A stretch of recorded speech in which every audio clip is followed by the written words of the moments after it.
मैदान सोडून पळ काढू नकोस. त्यानं काल अर्ज ठेवला, मैदानात आलेला आहे. आत्ता सुरुवात झालेली आहे.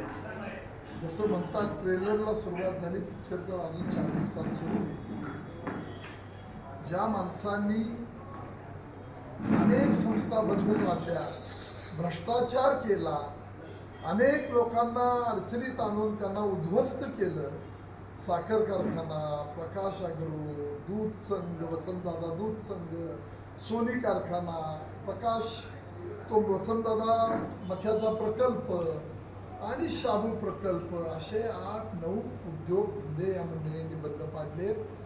ज्यांना सहकारातल्या संस्थेवर जगायची सवय लागलेली आहे त्यांनी आमच्यासारख्याची मापं काढू नयेत. मी एक खमक्या मनुष्य आहे. संजय पाटील जिल्ह्याला माहिती आहे.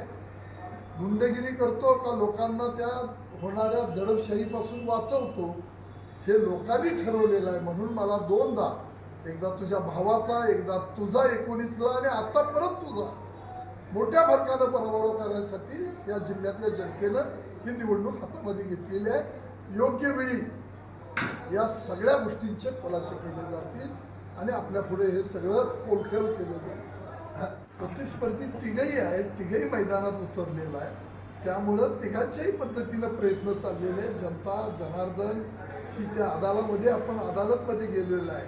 उद्याच्या ह्या 7 तारखेला निश्चितपणानं बंद पेटीमध्ये ह्या अदालतचा निकाल होईल आणि तो 4 जूनला आपल्या पुढं निश्चितपणे उघडला जातो. चंद्रकांत पाटलांनी काही वेळापूर्वीच आरोप केला आहे की भाजपचं पाकिट घेऊन विशाल पाटील निवडणुकीत उभारले. नाही, माझ्या कानावर नाही आलं. पण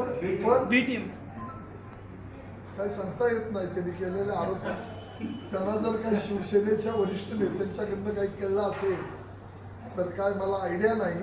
पण तुमच्यासाठी चांगलंच आहे की काका.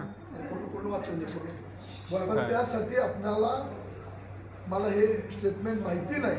पण ज्या अर्थी पैलवान चंद्रकांत पाटलांनी हे स्टेटमेंट केलं त्या अर्थी त्यांना संजय राऊत साहेबांनी किंवा उद्धव बाळासाहेब ठाकरे साहेबांच्याकडनं काही मेसेज आले असतील. त्यांनी काय भानगडी केल्या काय नाही त्याचे 2-4 दिवसामध्ये हळूहळू हेच पैलवान आपल्याला या निमित्तानं अजून बऱ्याचशा गोष्टी बाहेर काढतील.